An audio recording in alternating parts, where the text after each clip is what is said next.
The man spearheading the Missouri Compromise in 1820 would say, "I would rather be right than be president." There were 11 free states in the North and 11 with slavery in the South.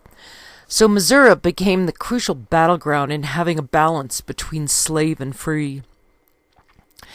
The slave trade was made punishable by death in 1820, and people were supposed to have only the slaves they owned as breeding stock, and they were not supposed to buy any more, but juries in the South would not uphold the law. And Missouri became a slave state in 1821 because Maine was admitted free, and that kept the score 12-12. Californians were not interested in the debate over slavery, but they certainly wanted a railroad. And the main purpose of Fremont's expeditions was to find the best route for running a railroad so the United States could link up with the Pacific Ocean and thereby realize a shorter trade route to China. To this important task, Fremont the Pathfinder was just the man at just the right time, and as a result, Fremont would have more places in America named after him than anyone else in history. Fremont's mother's name was Anne Whiting, and Anne's father had been a rich Virginian, and Anne's family had arranged a marriage with her to an old soldier in 1796 who was 45 years her senior when she was 17, and that had brought money to her family's declining fortunes. After 12 years of this marriage, a man named Charles Fremont came dashing into town, claiming to be a refugee from the French Rebellion. And Fremont was from Canada, where much of the French nobility had gone to escape the terror of the Revolution. Fremont's father's name was Louis René Fremont, and his mother had been a French aristocrat named Catherine Boucher de Boucherville. And Charles Fremont had dropped the T to make him sound more French. The British had allowed the fleeing French aristocracy into Canada because they had nowhere else to go, and also because their substantial grudge against the French revolutionaries could be used by the British against Napoleon's revolutionaries who were embracing the guillotine back home. Unfortunately, France had sent guns over to Canada to give to Indians to fight the British, and in that warfare half the Indians sided with the British, especially the Mohawks, and this sort of thing had been going on before and throughout the French and Indian Wars. When the Europeans arrived, there had probably been no more than 1 million Native Americans in America, and it had taken 15 years for the Indians to start attacking settlers. And that had caused King George to send troops over to America to protect the colonists, but more definitively to protect the Indians from the French. The only place in America where Indians didn't fight the Europeans was at Seattle in the Pacific Northwest, and at the mouth of the Duwamish River. The Duwamish Indians had spent most of their time hiding out in Olympia from their hostile Indian neighbors up north, who were both slavers and cannibals. The Pacific Northwest was the very last portion of the earth to be mapped, apart from the inland jungles of the Amazon and the San Juan Mountains of Colorado, and the interior of Africa that was called the Heart of Darkness, and nobody had made a map of the Pacific Northwest because sailing ships were powered by trade winds that were created by the spinning of the earth, and the wind carried them clockwise in the northern Pacific, so sailing north from California towards the Pacific Northwest meant going against the wind. Ships could sail from Russia to reach America and then follow the trade wind south towards the Pacific Northwest, but they would usually run out of food or be murdered by hostile Indians well before reaching the Columbia River. The whole world was looking for a shorter route to China, and it seemed that going over the top of the globe would be the best bet, and while some imagined that the sea above North America could be free of ice, they would find out the hard way that they were sadly mistaken. The Strait of Juan de Fuca originated not as a geographical theory, but as a creation of the artistic imagination. In 1596, a Greek seaman, who may have been a navigator, convinced important thinkers that 4 years earlier he had made a notable voyage, which was entirely imaginary. His name was rendered Juan de Fuca, and he said that he had sailed from the coast of California to a sea, the Atlantic or the Arctic, by way of a strait that led through the continent. This strait, too, was accepted, laid down on maps, sought for, and sometimes travelled by other liars. The Course of Empire by Bernard DeVoto, Boston Houghton Mifflin Company, 1952, page 63. Some people claimed to know where the Northwest Passage was, and then insisted that it be kept secret because they had been on the king's business when they discovered it. De Fuca gave an exact location for the Pacific entrance of his strait. He said it was 47 degrees north. That is just one more than a degree below the entrance to Puget Sound, which, when at last someone actually saw it, received his name, Empire Ibid. An Englishman named Cook had set sail in search of the Northwest Passage a few days after the Declaration of Independence had been signed, but when he came to the Strait of Juan de Fuca, it had been too foggy to see, and he'd sailed on by. When Cook dropped anchor at Nootka Sound, the Pacific Northwest Indians asked for copper and brass and iron that they were in the habit of trading with the Hudson's Bay Company. And Cook wrote in his log that the Indians he had seen were lazy and had violent tempers. He may be granted authority about tempers, being himself a perfected specimen of the type which the naval victories of the 18th century had created, God's and England's sea dog. Parenthesis, he would presently die of it. Close parenthesis. He noted, too, that they were unawed and unfrightened. Right. They were a tough race, and it was just as well, for from now on they were going to have to deal with sea dogs and the equally basaltic American equivalent.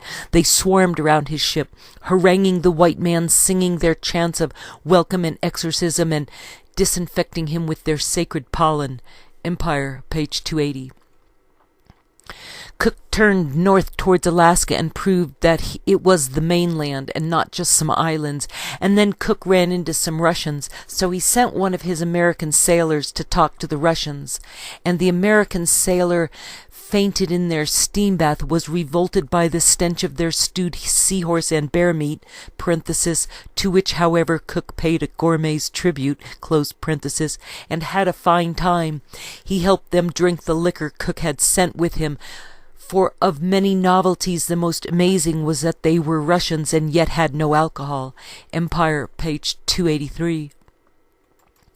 The Russians came aboard Cook's ship and spent time poring over maps with Captain Cook because there was a language barrier, and now it became known how wide North America really was, and that there was no Northwest Passage, and even though people now knew that, they continued to look for it anyway, hoping to discover another continent, or one of, quote, the horizon lands, which lay gigantic and fair as a bride to be possessed just behind the curtain of mist to the southward in the unimaginable distances of the Pacific, close quote, Empire, page 277.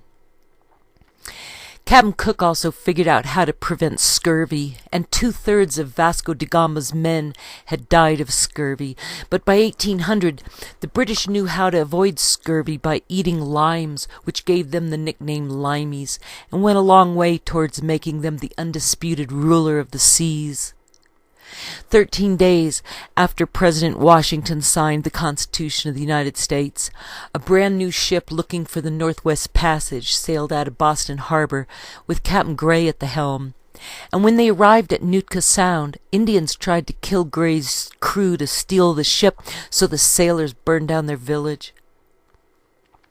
Captain Gray then, quote, coasted southward, stopping to trade with various tribes who had a lot of furs and an intense abhorrence of sea captains, close quote, Empire, page 324.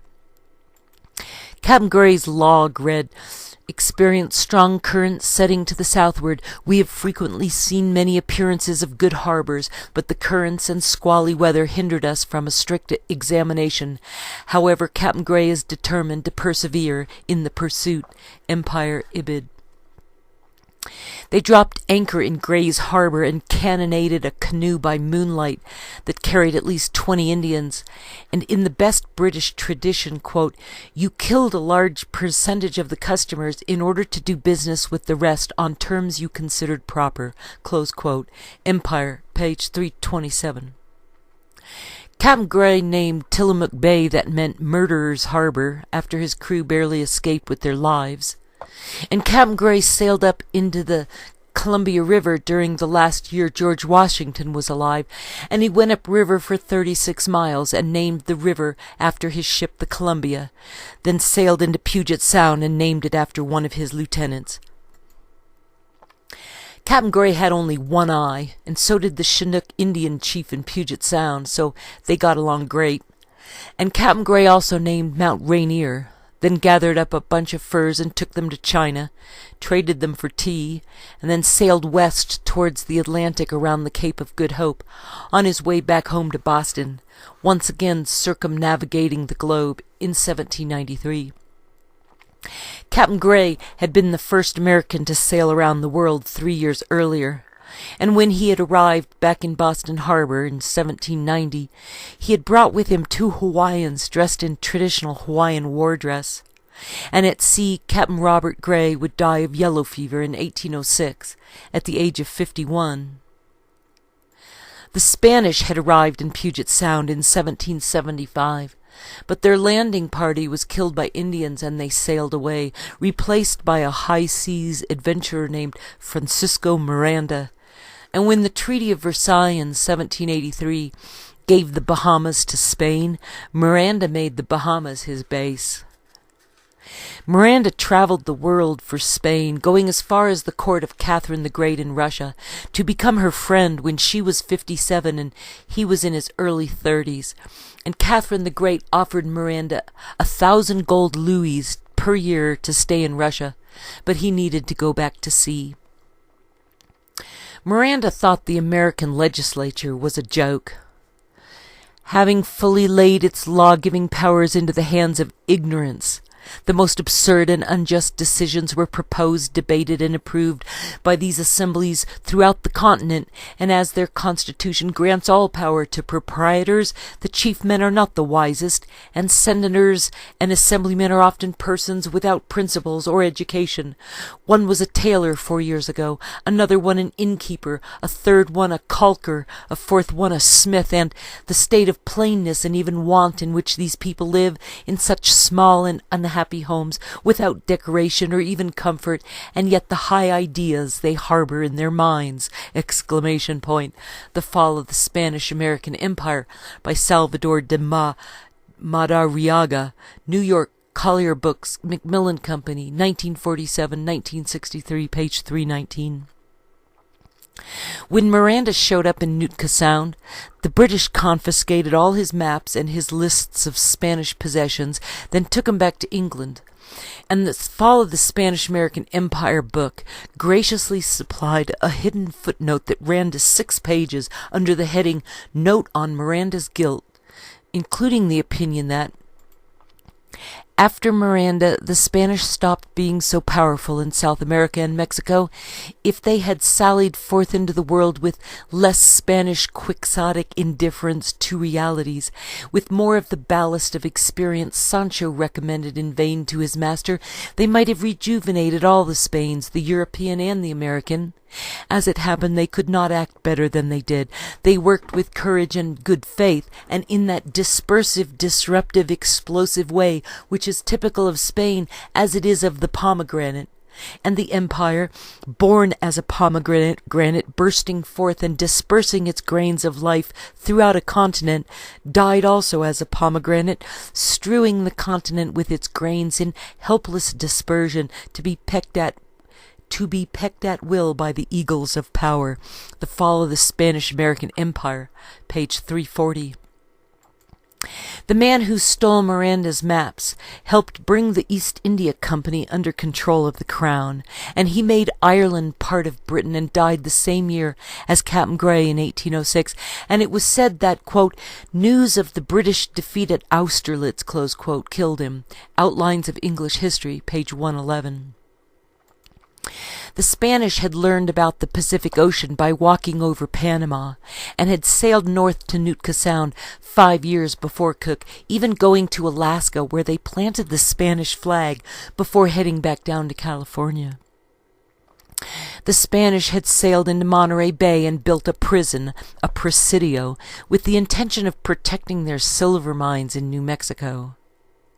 Some Spaniards from Mexico had gone north overland from Santa Fe looking for the legendary river of the Buenaventura, but when they reached the Utah desert, winter had arrived, and they turned back towards Santa Fe, where they would say some rosaries and cast some lots and argue about whether to try again, and they were haunted by the promises they'd made to the Indians that they would return to build a mission, but they never did.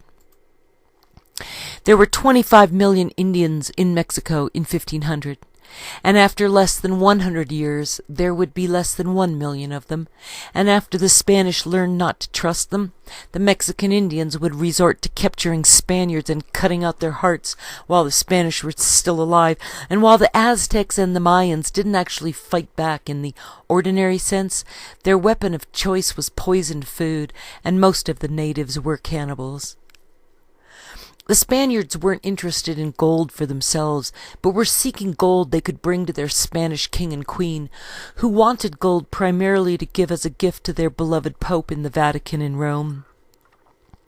Spain held back on warring with England because they didn't want England so weak that they couldn't beat France, since the French could quickly take over all of Europe without the English to contain them.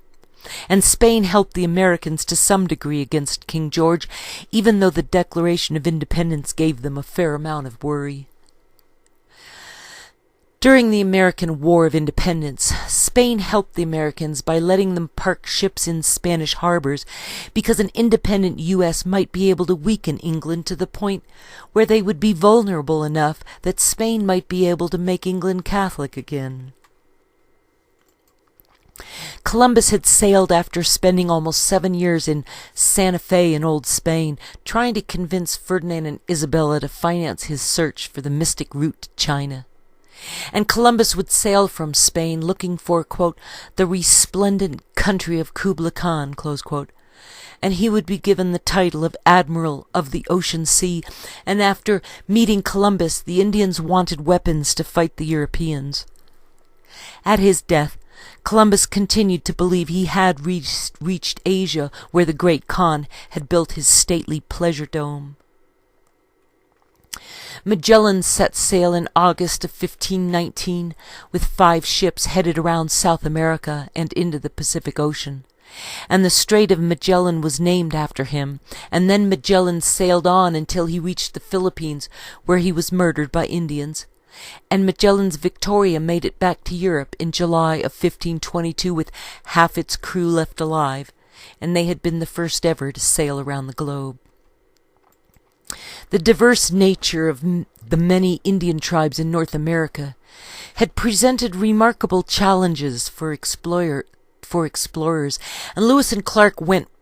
and as Lewis and Clark went west, they'd gone up the Missouri River and overland towards the Pacific Northwest, and it had been more than an exploration, but was a business venture, and museums would display Wild West exhibits with specimens of flora and fauna supplied by Lewis and Clark.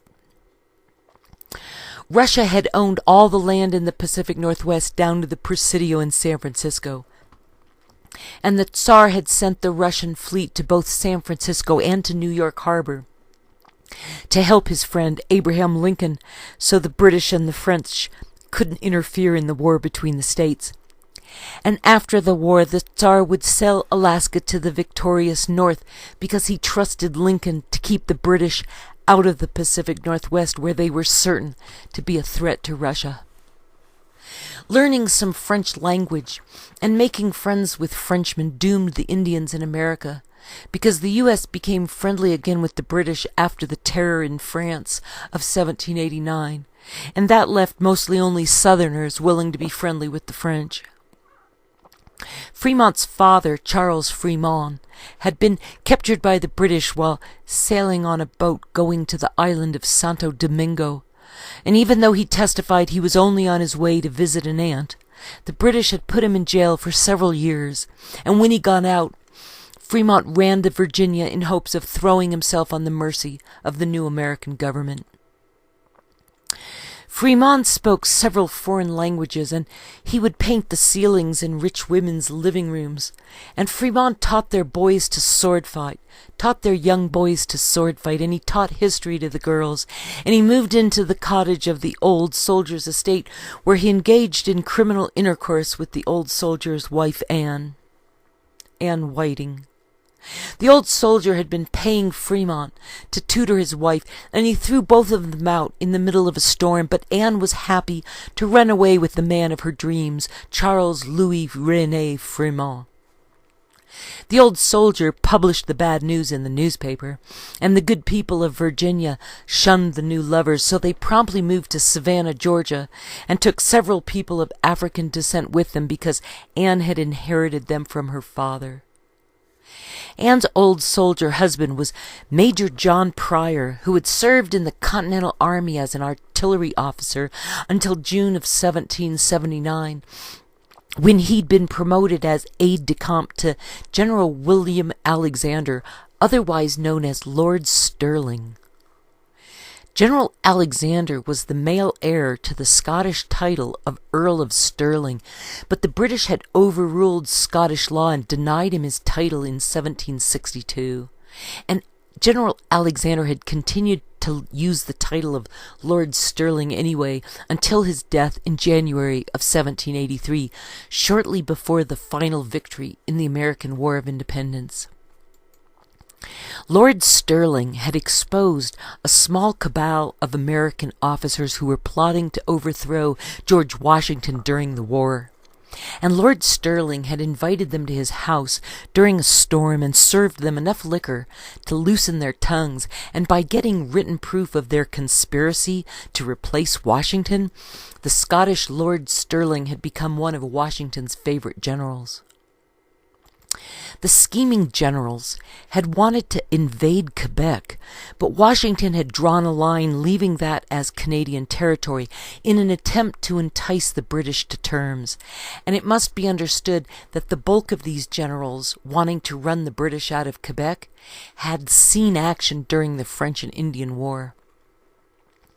The leader of the rebellious group had been stalled for promotion within the British Army because he lacked a moneyed title, and so he had been exceptionally sensitive to George Washington's popularity that he saw as putting Washington more in the class of the nobility rather than being a common American. And Horatio Gates had been willing to step up to the plate as the commander-in-chief of the Continental Army to stop Washington from being proclaimed the new King of America. Gates would apologize to Washington and would serve America faithfully in his remaining years. And Gates freed his slaves in 1790 and moved to Manhattan, where Gates would die in 1806, the same year as Captain Gray. Anne's old soldier husband would remarry in 1815, 2 years after the little Pathfinder was born, and the new bride was one of his young servant girls, and he married her when he was 76 years old, and he would live for only another 5 years. Anne had been running a boarding house in Savannah with her lover Fremont, and he was still teaching dancing and French, and she would bear him 3 children before her beloved died in 1818, leaving Anne to raise the children by herself. When Fremont the little Pathfinder had been born in January of 1813, his parents had headed west, moving from camp to camp away from the uptight Easterners. And their adventures in Tennessee included having a bullet come whizzing through the wall while they were asleep in a tavern. Years later, Fremont the Pathfinder would marry the daughter of the man who had fired that bullet, and Andrew Jackson had also been at that party that night, and also that same night their second child was born, giving the little Pathfinder a baby sister. The French, like Fremont, who had fled the terror, wanted to be as far away from their old way of life as possible, so they migrated into the woods and built canoes and put as much distance from civilization as was humanly possible. Indians in America had gotten to know many French, not just the traders and the trappers, but also the French Catholics who sent missionaries among them, and there with the bear and the deer and the beaver, they could forget the horror of revolutionary France, and Fremont was one of those who spent as much time as he could with Indians. When he died, Fremont had been making plans to move to Canada, or perhaps even back to France, and left behind by Fremont's death, Anne went back to Charleston, but she was not accepted back into the Society of the Southerners. Although she would marry again and have a total of 12 children, the young Pathfinder Fremont grew up a working man supporting his mother and siblings. Fremont was given a job as a law clerk when he was 13 years old, and Fremont's boss sent him to college at the age of 16, and he was an avid student, although he liked to go roaming in the woods, and he also liked to fall in love. Fremont drank alcohol all through the weekends, and he would miss class on Monday morning, so he was kicked out of college in 1831, but 5 years later they gave him a degree anyway, but first they had to find him in the woods, where he was hanging out with the Indians, just like his father, and then, also like his father, he headed west. Fremont was hired by a Frenchman working for the government, and Fremont taught math to sailors in the Navy, and then worked for the Army making maps of the territory America needed to protect from the Indians. Fremont's work for the U.S. Topographical Corps took him into Cherokee Territory in 1836, where he completely took on the Indian culture as his own. And Fremont would map the wilderness in the name of science, and thousands would follow his trail maps, driven by an unreserved romantic American imagination. The truth was that the way west was mostly about starvation and smallpox and crushing loneliness and buried grief, and there were few doctors on the frontier, and what came out of their little black bags was often more frightening than not. The way west created many ghost towns that remain to this day, and the good thing about the West was that survival depended on erasing petty distinctions between class, gender, race, or religion, so the Wild West had become America's true melting pot. Fremont devised a genius technique for his map-making, not simply following the stars, but using an apparatus he invented to determine altitude by the boiling point of water measured in a glass tube. And Fremont's precise recording of altitude was so accurate that modern methods have done little to improve on Fremont's map-making skills. Some history books claimed that Fremont allowed no alcohol on his journeys, and other records said it was so cold in Dakota that their whiskey froze.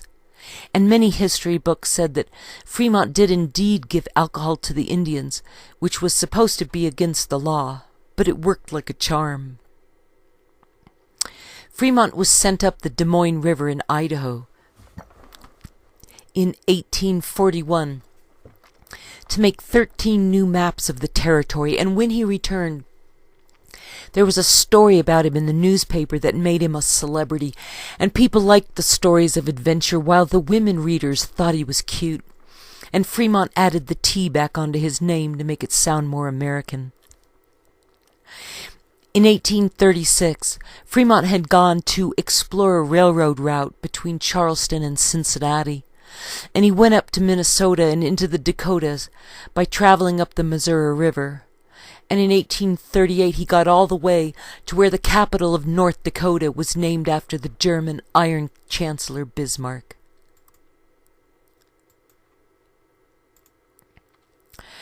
Until recently, most people had known that North Country only vaguely, as a remote wilderness, a land that produced only furs and timber, where fruit would not grow and grain would not ripen, a chill land of ice and snow and interminable winters where the temperature was often too low for the thermometer to record it. But now letters and newspapers from the territory had begun to tell a different tale, of a beautiful country with lakes and rivers thick with fish, forests full of game, and fertile acres on which farms would flourish. Always these reports praised the Minnesota climate. It was without an equal in healthfulness. A land without chills and fever was what Dr. Mayo, too, was looking for, and nearby was a beauty spot all visitors to the territory rode out to see, Minnehaha Falls, the girlhood home of Laughing Water, gentle wife of Hiawatha. The Doctor's Mayo by Helen Clapsaddle, New York, Pocketbooks, Simon & Schuster, University of Minnesota edition, published December 1941, 1956, 1970, page 14 and 15. Dr. Mayo traveled around by canoe, quote, shooting down rapids and again gliding leisurely along past tall pine trees, or watching the bright eyes of the deer as they paused for a moment.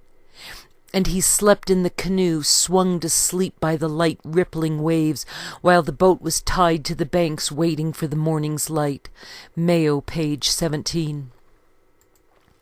On his first expedition, Fremont's trip up the Missouri included searching for a railroad passage through the Rocky Mountains towards the Pacific Ocean that would link up with the Columbia River, and so he discovered South Pass. In 1842, although Fremont's detractors would claim it was known to many others before him. However, Fremont was the one who drew the map that would lead Americans into the Wild West over South Pass, and on Fremont's first expedition he'd taken over 24 men with him, many of them French or the descendants of French and Indians, and he hired Kit Carson, who was a professional Indian fighter, and Fremont and Kit Carson did well until Fremont's third expedition, when his trip to California in 1845 was undertaken with secret orders from President Polk, the man who had been in love with Fremont's wife Jessie. Kit Carson had grown up on a piece of land that had once belonged to Daniel Boone, and when Fremont and Kit Carson went to the Pacific Ocean on his second expedition, he went by way of the Oregon Trail, and he would stay at Sutter's Mill, where there was a distillery. Sutter had been born in Germany and had moved to America when he was 31 years old, traveling to Alaska and Hawaii before settling in the Pacific Northwest in 1839, where he'd been given 50,000 acres from the Mexican governor to start a colony in Northern California.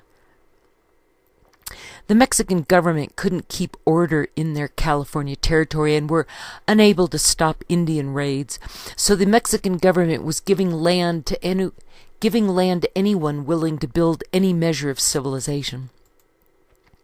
Sutter became a Mexican citizen that was a requirement for the awarding of land grants, and by 1840 many missionaries had made inroads into Oregon and the Pacific Northwest, but only a few hundred of them had survived.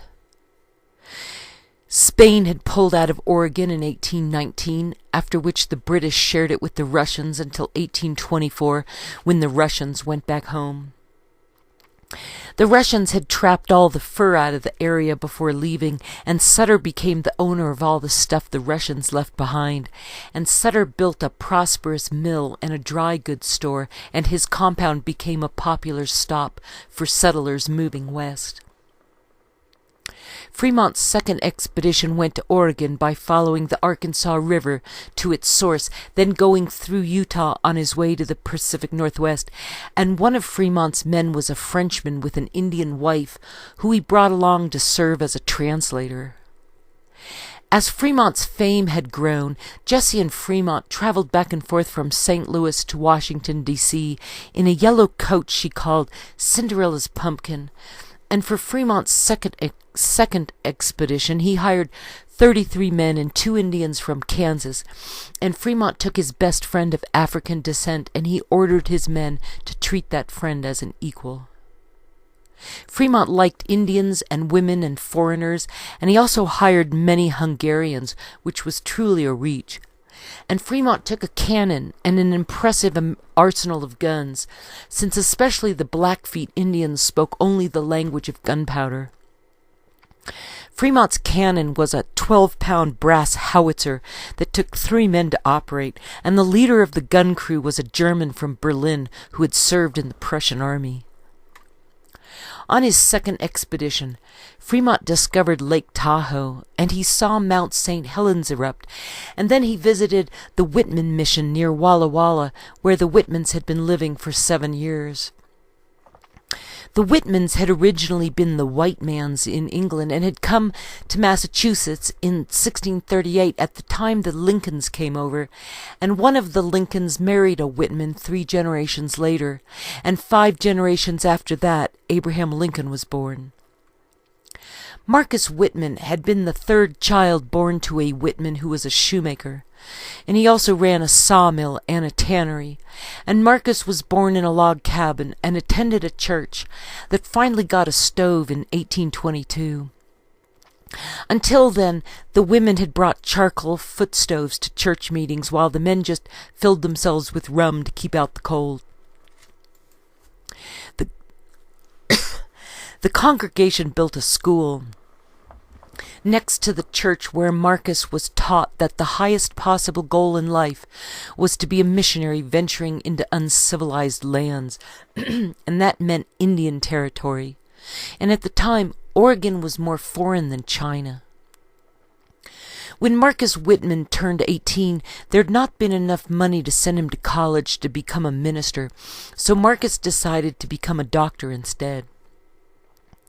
Being a doctor in those days was more of a job, while being a minister took years of formal schooling, and to become a doctor, one would first become an apprentice and ride along with a doctor, doing house calls and learning the trade, and when the apprentice had learned enough, they would go to school for 2 semesters and be given a license to practice medicine. Marcus became a doctor's apprentice and received extensive training getting around on a horse, and he went to his first semester of medical school in New York that required attendance for 4 months, and Marcus went back for the second semester 6 years later, and his school had been the 3rd largest medical school in America. The son of Andrew Jackson's vice president had also gone there, and 5 years before Marcus enrolled, the state had given the medical school permission to dissect the bodies of dead prison inmates, and before that the students had been constantly in trouble for robbing graves. After the 4-month course, Marcus obtained his license to practice medicine, and Marcus had learned to pull teeth and saw off arms and legs, and Marcus had learned to use wood ash poultices to heal wounds, and alcohol and opium were the 2 primary gifts that doctors had available in their practice of medicine. When Hudson had first sailed into the bay, he came upon some Indians who were busy fishing, and he had offered them some brandy, and the name Manhattan was a later version of the Indian word that meant the island where we all got drunk. Indian massacres were usually brought about by arguments over alcohol, and the American settlers would fight with drunken Indians until yellow fever or smallpox or measles had killed enough of them to make selling alcohol to Indians no longer a social problem. The British had tried to keep alcohol away from the Indians, treating it like a medicine, and they tried to be authoritative rather than merely exploiting the natives, while the French had lived with the Indians along the Missouri River and married their women and ate their food, and any problems with alcohol were shared with the French and the Indians equally.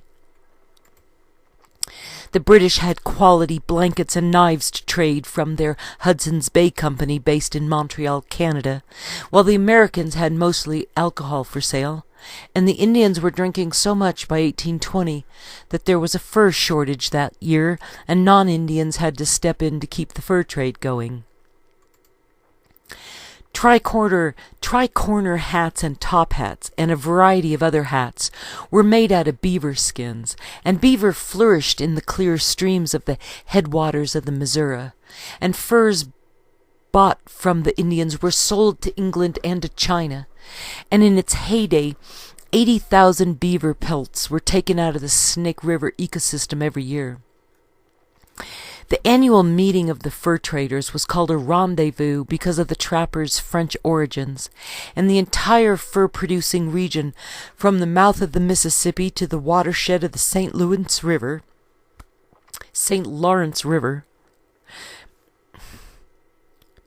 the entire fur-producing region, from the mouth of the Mississippi to the watershed of the St. Lawrence River, had been called New France until the British alliance with Prussia in the 7 Years' War lost the French their foothold in America. Individual Frenchmen stayed because there were not enough authorities present to tell anyone to leave, and the city of St. Louis was built right where the Missouri River met the mighty Mississippi in its way to the Gulf of Mexico. And as the beaver and the otters were trapped out, the fur traders headed ever further west to find more, making friends with the myriad of Indian tribes as they went. The Missouri River was born in Montana and headed east through North Dakota before turning south towards St. Louis. And in 1818, John Jacob Astor started a fur company in St. Louis, and Astor was the son of a butcher from Heidelberg in Germany. John Jacob Astor used Mackinac Island as a base for his American Fur Company because it was right in the middle of the river, and all the traders had to pass by there. And Astor's American Fur Company became the first monopoly in America. Astor's company sold alcohol to the Indians at Mackinac Island for 50 cents a bottle that cost 5 cents a gallon to make, and they charged the same prices to Europeans. And alcohol sales brought more profits to Astor than selling beaver pelts. All the mountain men were dying in debt to the fur companies because they would wake up after the big yearly rendezvous and find themselves hungover and broke, and Astor donated money to the temperance societies after years of this sort of thing.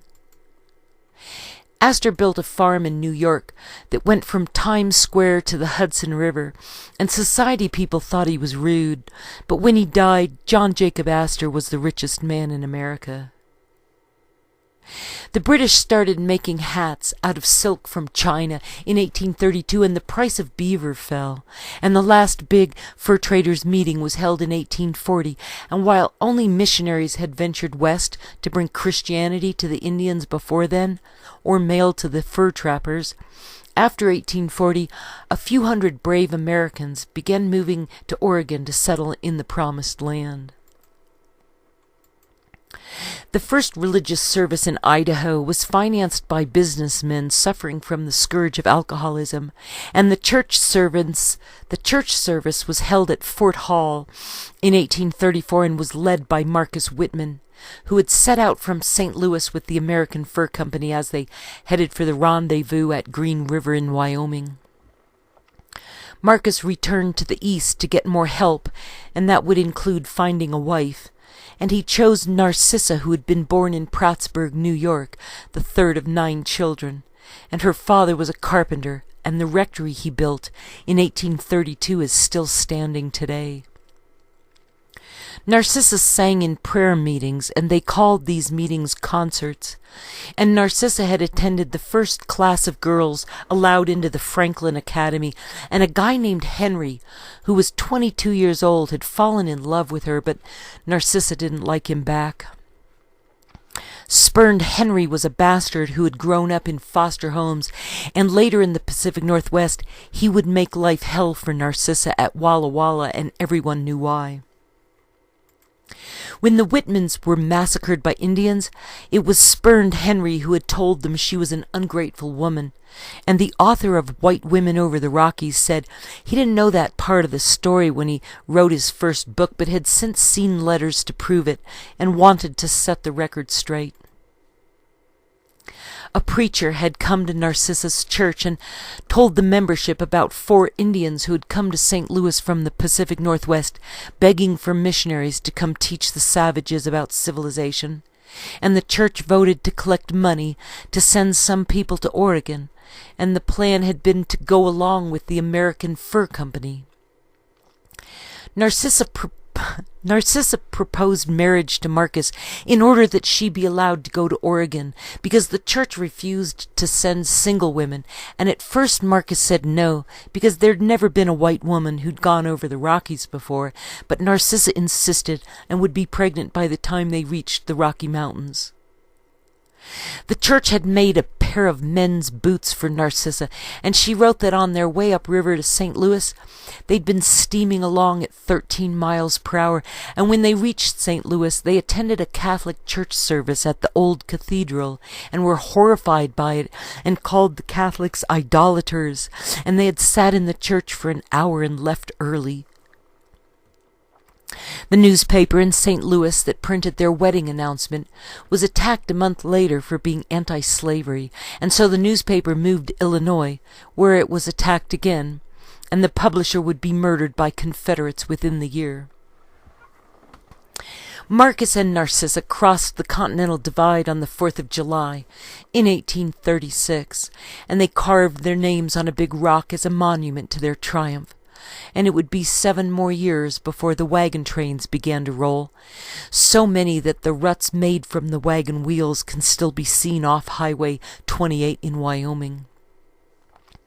There would be 13 people in the first wagon train, and they would all be church people, and their average age was 29 and a half, and they kept diaries and wrote letters to people back home. The longest description of the journey in that first wagon train came from Mrs. Walker, who wrote 110,000 words about the trip. And the writing in their diaries was always very sanctimonious, because they were convinced that they were doing the will of God, and that they were crusaders going west on a mission to do God's work.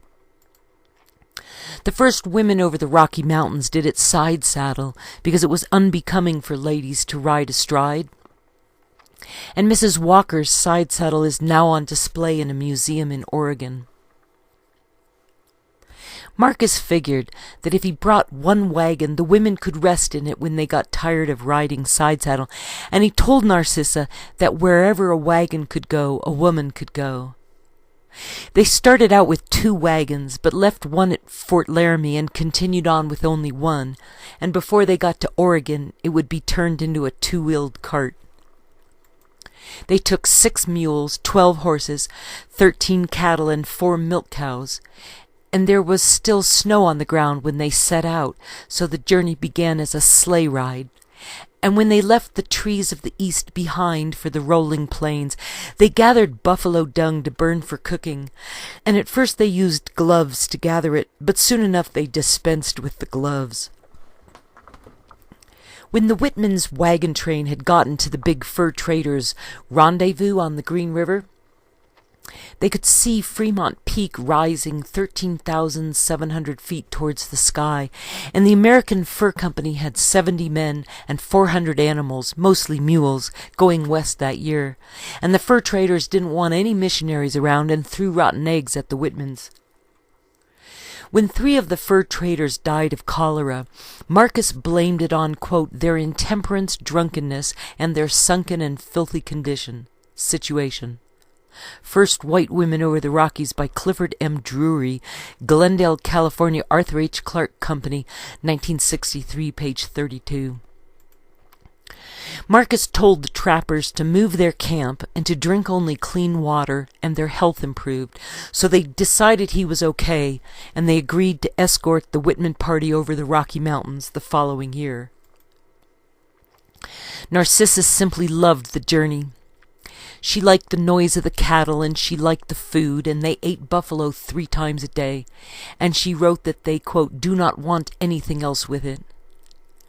Narcissa said they sat on the ground like Turks to eat, and Narcissa wrote that the trip made her feel hale and hearty, and she especially liked her new husband Marcus. I think we shall get along very well together, we have so far. I have such a good place to shelter under my husband's wings. He is so excellent. I love to confide in his judgment and act under him. He is just like mother in telling me my failings. He does it in such a way that I like to have him, for it gives me a chance to improve. Jane, if you want to be happy, get a good husband, as I have got, and be a missionary. White Women, page 47. I should like to tell you how the Western people talk if I had room. Their language is so singular that I could scarcely understand them, yet very amusing. In speaking of quantity, they say, heap of money, heap of water, she is heap sick, etc. How does your wife do today? Oh, she is smartly better, I reckon, but she is powerful weak. She has been mighty bad. White Women, page 48. Sometimes Narcissa would reverse her letters and write another page between the lines to save paper, and Narcissa called this writing backwards. And when they got to Fort Hall, Marcus removed a 3-inch metal arrowhead from Jim Bridger's back. Narcissa thought the Indian women were no better than slaves because they did all the work. And even though the Indians had guns, the settlers would keep coming with bigger and faster guns, and at first the settlers had to get permission from the U.S. War Department before they went west, because Britain also had their eye on Oregon. In the early days, there was no help from the government in fighting Indians, while the British government had always sent out the military, and the Americans had held back on sending troops in hopes of teaching the Indians to become Americans themselves. In the first winter for the Whitmans in Oregon, the river rose and flooded their house, and the next year 3 more couples moved in, and they fought over whether women should be allowed to pray out loud, and they fought over whether or not fermented wine should be used in the church services, and the Whitmans preferred grape juice. One of the men chewed tobacco, which Narcissa hated, and the Whitmans had to wait to get a cook stove, so Narcissa would cook over an open fire for 5 years. In 1840, they finally built a bigger house, and 4 or 5 Indians would come and go as they pleased, bringing dirt and fleas into Narcissa's new home. So Marcus built a large room for the Indians, but they refused to use it. Narcissa kept writing home for eyeglasses, but she never got any, and Marcus decided to go back east to solicit some more help. Marcus took his first train ride to Boston to ask more people to come out west, but William Miller was anticipating the end of the world, and people were in no mood to help Indians anymore. People in Boston tried to warn him about the Indians, and Marcus warned them about the Catholics, and then Marcus went to St. Louis to talk with Senator Benton while Fremont was there, and while Marcus was in St. Louis, he had a tooth filled with gold at his very first visit to the dentist. Marcus was worried that the Catholics were helping the Hudson's Bay Company keep Oregon for Britain. But the Protestants didn't come up with any money or people to help the Whitman mission, and Marcus was on his own. If Oregon were to become an American territory, the Whitmans would have to do it by themselves, and Marcus had hoped to find people to come out and help with the farming and the cooking so they could spend more time with the Indians, but it was not to be, because Spurned Henry's bitterness towards Narcissa had poisoned the well at their church back home, and they wouldn't even send a preacher for the Indians so Marcus could do the farming himself. Marcus returned to the West with the 1843 immigration, and 1,000 people were rolling west that year, and Marcus started the journey back to Oregon with only a single ham, and he spent a night with Fremont at his camp when Fremont's second expedition was staying 2 miles away. To earn his food from the rest of the wagon train, Marcus worked as both a doctor and a guide, and Marcus helped them write up a list of rules for the trail. The company he traveled with had several thousand head of cattle, and the members were impatient with the slow pace set by these cows, and Marcus did his best to cheer them up and hurry them along, and he also warned them not to be so careless with their food because the buffalo were already beginning to disappear. Marcus had earned his keep getting back to the Whitman mission, and he'd been very good at crossing rivers after all the time he'd spent practicing, and he was also good at delivering babies, and with all the children that Narcissa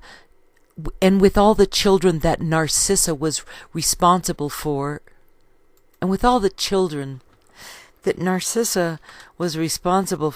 the freedom with which the Indians walked in and out of the Whitman home had become exceedingly objectionable to Narcissa. The second house they'd built in 1840 had a spare room for the Indians, and they were not permitted to enter the private quarters of the Whitmans except by invitation, and the Indians found this insulting. And then came the winter of 1846-47 that was a very bad one, and the Donner Party were trapped in it down south. The Indians lost half their horses in the same severe snow, and the normal wildlife was also cut in half. And the measles were just an excuse for the Indians to murder all the people at the Whitman's mission, because the invectives against Narcissa from Spurned Henry's settlement had grown fruit. A total of 74 people were living at the Whitman mission by 1847, and 30 of them were adults and 44 were children. And one of the adopted children was Jim Bridger's child from an Indian mother. The Whitmans' farm had managed to build their livestock up to 300 cattle, 50 horses, 100 sheep and hogs and chickens, and wagon trains would stop to rest at their house, and the wagon trains brought 7 orphan children, which the Whitmans adopted, and the wagon trains also brought the measles. There was a Catholic mission in the area, and the Indians had enjoyed watching them argue with the Whitmans about religion. And 2 half-breeds were always at the heart of the conflict, and within 7 years Narcissa had gone from a young woman full of life and love to a complainer who set the table for 20 people 3 times a day. Spurned Henry's poisonous tales to the Indians called her proud and haughty, and the Indians became sick, and Marcus failed to cure them, and the Indians turned on the Whitmans in 1847 and killed them all. The attack on the Whitman mission was a crazy, pointless piece of savagery that went on for days, and 5 of the Indians involved were put on trial and sentenced to hang after their Indian brothers turned them in. And the guilty wanted to be shot because they thought that hanging meant to die like a dog, and so they were hanged by an order from Judge O.C. Pratt. Spanish missionaries had given up on the Indians in Oregon by 1819, and the Russians had quit the territory in 1824, but the British found the Indians useful as a tool to keep out the Americans, and had readily supplied the Indians with weapons towards that end.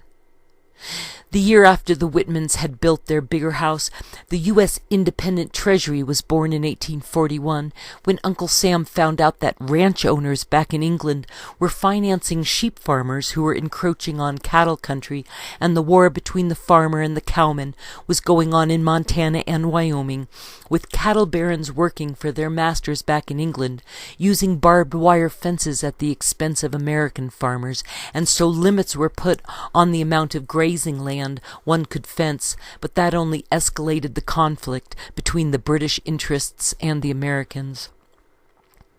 Britain was using silver as currency, and America had to grow up and get its financial house in order.